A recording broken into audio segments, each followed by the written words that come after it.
ವಸುದೇವಸುತಂ ದೇವಂ ಕಂಸ ಚಾಣೂರಮರ್ದನಂ ದೇವಕಿ ಪರಮಾನಂದಂ ಕೃಷ್ಣಂ ವಂದೇ ಜಗದ್ಗುರುಂ.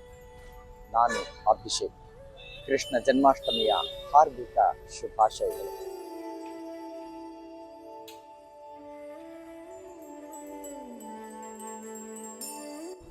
ಬನ್ನಿ, ಕೃಷ್ಣ ಜನ್ಮಾಷ್ಟಮಿಯನ್ನ ತಾಜಾ ಮಿಠಾಯಿಯೊಂದಿಗೆ ಆಚರಿಸೋಣ.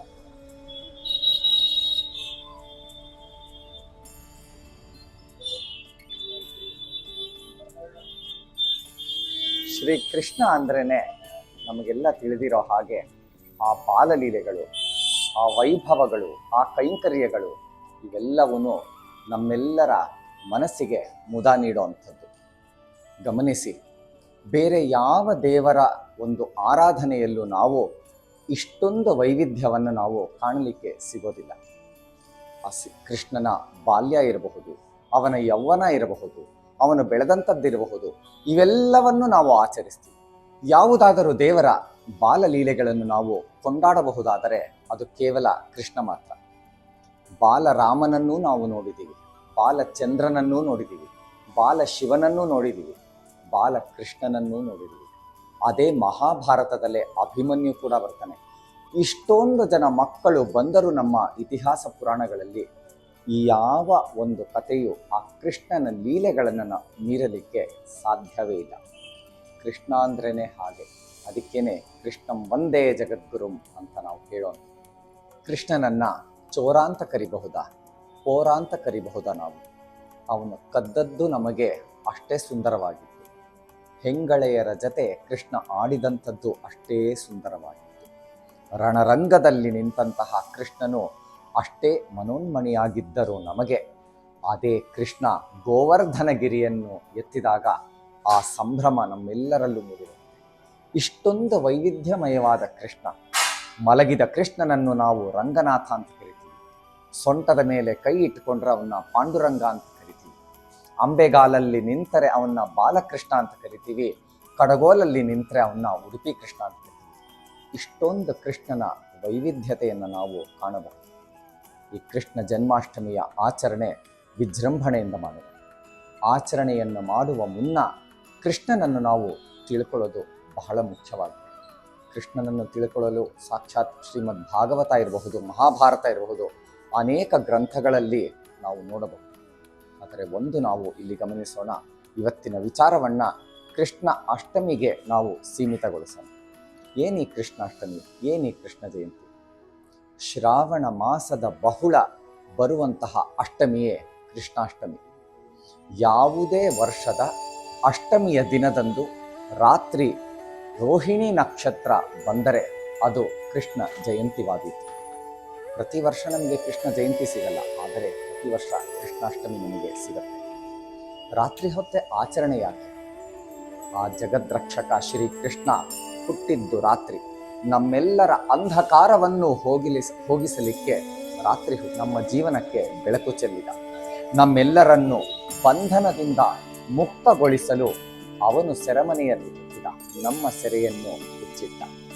ನಾವೆಲ್ಲರೂ ಅನೇಕ ಬಂಧನಗಳಿಂದ ನಾವು ಕೂಡಿಕೊಂಡಿದ್ದರಿಂದ ಆ ಬಂಧನದಿಂದ ಮುಕ್ತಗೊಳಿಸಲು ನಮಗೆ ಹಗ್ಗವನ್ನು ಬಿಡಿಸುವುದಕ್ಕೆ ಆ ಕಡಗೋಲಲ್ಲಿ ಹಗ್ಗ ಹಿಡಿದ. ಇದೇ ಈ ಕೃಷ್ಣನ ವೈವಿಧ್ಯತೆ.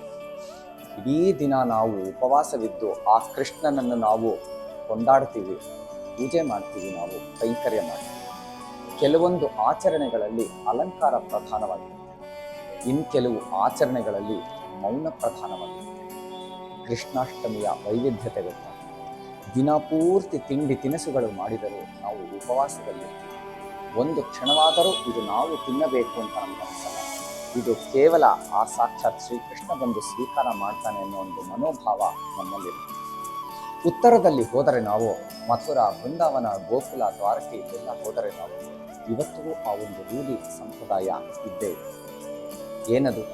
ಮುಸ್ಸಂಜೆ ಹೊತ್ತು ದೀಪ ಹಚ್ಚುವ ಹೊತ್ತಿಗೆ ಶ್ರೀಕೃಷ್ಣನೇ ಬಂದು ನಮ್ಮ ಮನೆಯಲ್ಲಿ ಸಿಹಿ ತಿನ್ನುತ್ತಾನೆ ಅಂತ ಕಡೇ ಪಕ್ಷ ಒಂದು ತಟ್ಟೆಯಲ್ಲಿ ಒಂದಿಷ್ಟು ಸಕ್ಕರೆ ಬೆಲ್ಲವನ್ನಾದರೂ ಇಡ್ತಾರೆ. ಇದು ಅಲ್ಲಿನ ಮನೋಧರ್ಮ. ಇಂತಹ ಒಂದು ವಿಶಾಲ ಭಾರತದಲ್ಲಿ ನಾವು ಎಷ್ಟೋ ಹಬ್ಬಗಳನ್ನು ಆಚರಣೆ ಮಾಡ್ತಾ ಬನ್ನಿ, ತಾಜಾ ಮಿಠಾಯಿಯಲ್ಲಿ ಕೃಷ್ಣ ಜನ್ಮಾಷ್ಟಮಿಯನ್ನು ಆಚರಿಸುತ್ತೇವೆ. ಶ್ರೀಕೃಷ್ಣನ ಆಚರಣೆಯೇ ಬಹಳ ಸುಲಕ್ಷಾತ್. ಶ್ರೀಕೃಷ್ಣನ ಸ್ನೇಹಿತ ಪರಮ ಮಿತ್ರ ಒಂದು ಹಿಡಿ ಅವಲಕ್ಕಿಯನ್ನು ತಗೊಂಡು ಹೋದ, ಅವನಿಗೆ ಅನಂತವಾದಂತಹ ಫಲವೇ ದೊರೆಯಿತು. ದ್ರೌಪದಿ ದೇವಿ ಕೃಷ್ಣನ ತನ್ನ ಒಂದು ಬೆರಳಿಗೆ ಮಾತ್ರ ಅವಳು ಒಂದು ವಸ್ತ್ರವನ್ನು ಕಟ್ಟಿದಳು. ಅಕ್ಷಯವಾದಂತಹ ವಸ್ತ್ರರಾಶಿಗಳನ್ನೇ ಬಳಸ್ತಾಳೆ. ಅವಳಿಗೆ ಅಕ್ಷಯ ಪಾತ್ರವನ್ನು ನೀಡಿದಂತಹ ಆ ಕೃಷ್ಣ, ಕೇವಲ ಕೃಷ್ಣ ಕೇಳುವಂಥದ್ದು ಭಕ್ತಿ. ಪಂಢರಾಪುರದ ವಿಠ್ಠಲ ತನ್ನ ಹಣೆಗೆ ತಾನು ತೊಟ್ಟಂಥದ್ದು ಬೇರೆ ರತ್ನಾಭರಣಗಳನ್ನಲ್ಲ. ಇವತ್ತು ನಾವು ಮಾಡುವಂತಹ ಹಾಲಿನ ಒಂದು ಪೇಡ ಅಂತ ಹೇಳ್ತೀವಲ್ಲ, ಅದು ಶ್ರೀಗಂಧ, ಅದೇ ಅವನ ಹಣೆಗೆ ಇಟ್ಟು. ವಜ್ರ ವೈಢೂರ್ಯಗಳನ್ನು ನಾವು ಯಾವುದು ಬಹಳ ಹಣವನ್ನು ಕೊಟ್ಟು ನಾವು ಪಡಿತೀವಿ, ಕೃಷ್ಣ ತನ್ನ ಪಾದದ ಸಮೀಪದಲ್ಲಿ ಇಟ್ಕೊಳ್ತಾನೆ. ಅವನು ಶ್ರೀಕೃಷ್ಣ, ಅವನು ಏನೂ ಕೇಳಲ್ಲ, ನಿಮ್ಮ ಹತ್ರ ಕೇಳುವಂಥದ್ದು ಭಕ್ತಿ. ಆ ಭಕ್ತಿ ಶ್ರದ್ಧೆಯಿಂದ ನಾವು ಆ ಕೃಷ್ಣನಿಗೆ ಸಮರ್ಪಣೆ ಮಾಡಿ ಕೃಷ್ಣಾರ್ಪಣ ಅಂತ ಹೇಳಿದರೆ ಸಾಕು, ಬಂದು ನಮ್ಮನ್ನು ತಬ್ಬುತ್ತಾನೆ. ಇಂತಹದ್ದೇ ಒಂದು ಪ್ರಸಂಗ ನಮಗೆ ನಡೆಯುತ್ತೆ. ಹರಿಕಥಾಮೃತ ಸಾರದಲ್ಲಿ ಜಗನ್ನಾಥದಾಸರು ಹೇಳ್ತಾರೆ, ಮಲಗಿ ಪರಮಾದರದಿ ಪಾಡಲು ಕುಳಿತು ಕೇಳು. ಭೀಷ್ಮಾಚಾರ್ಯರು ಬಾಣಗಳ ಮೇಲೆ ಮಲಕೊಂಡು ಕೃಷ್ಣ ಅಂತ ಕರೆದ್ರೆ ಕೃಷ್ಣ ಏನಜ್ಜ ಅಂತ ಬಂದು ಕೇಳಿ. ಕುಳಿತು ಪಾಡಲು ನಿಲುವ, ಕೂತ್ಕೊಂಡು ಧರ್ಮರಾಯ ಸಿಂಹಾಸನದ ಮೇಲೆ ಕೃಷ್ಣ ಅಂತಂದ್ರೆ ಕೆಳಗಡೆ ಕೃಷ್ಣ ನಿಂತಿರ್ತಾನೆ. ಏನು ಧರ್ಮರಾಯ ಅಂತ ನಿಂತರೆ ನಲಿವ. ಯಶೋಧಾದೇವಿ ನಿಂತ್ಕೊಂಡು ಕೃಷ್ಣ ಅಂದ್ರೆ ಅವಳನ್ನು ಛೇಡಿಸ್ತಾ ನಲಿತಾನ.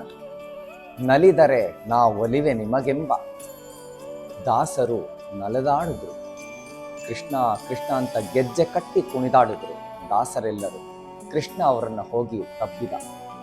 ಸುಲಭನೋ ಹರಿ ತನ್ನವರನು ಅರೆ ಘಳಿಗೆ ಬಿಟ್ಟಗಲನು. ಎಷ್ಟು ಸುಲಭ, ಮಲ್ಕೊಳ್ತಾ ಕೃಷ್ಣ ಅಂತ ಹೇಳಿ, ಮಕ್ಕಳನ್ನ ಆಟ ಆಡಿಸ್ತಾ ಕೃಷ್ಣ ಅಂತ ಹೇಳಿ, ಊಟ ಮಾಡ್ತಾ ಕೃಷ್ಣ ಅಂತ ಹೇಳಿ, ಆಟ ಆಡ್ತಾ ಕೃಷ್ಣ ಅಂತ ಹೇಳಿ, ಗಾಡೀಲಿ ಓಡಾಡ್ತಾ ಕೃಷ್ಣ ಅಂತ ಹೇಳಿ, ಹೀಗೆ ಎಲ್ಲ ಕಡೆ ಕೃಷ್ಣ ಹೇಳ್ತೀರ. ಎಷ್ಟು ಸುಲಭ. ತನ್ನವರನು ಅರೆ ಘಳಿಗೆ ಬಿಟ್ಟಗಲನು. ಅರ್ಧ ಗಳಿಗೆ ಕೂಡ ಕೃಷ್ಣನ ನಮ್ಮನ್ನು ಬಿಟ್ಟಿರಲ್ಲ. ತನ್ನವರನು ಅರೆ ಘಳಿಗೆ ಬಿಟ್ಟಗಲನು.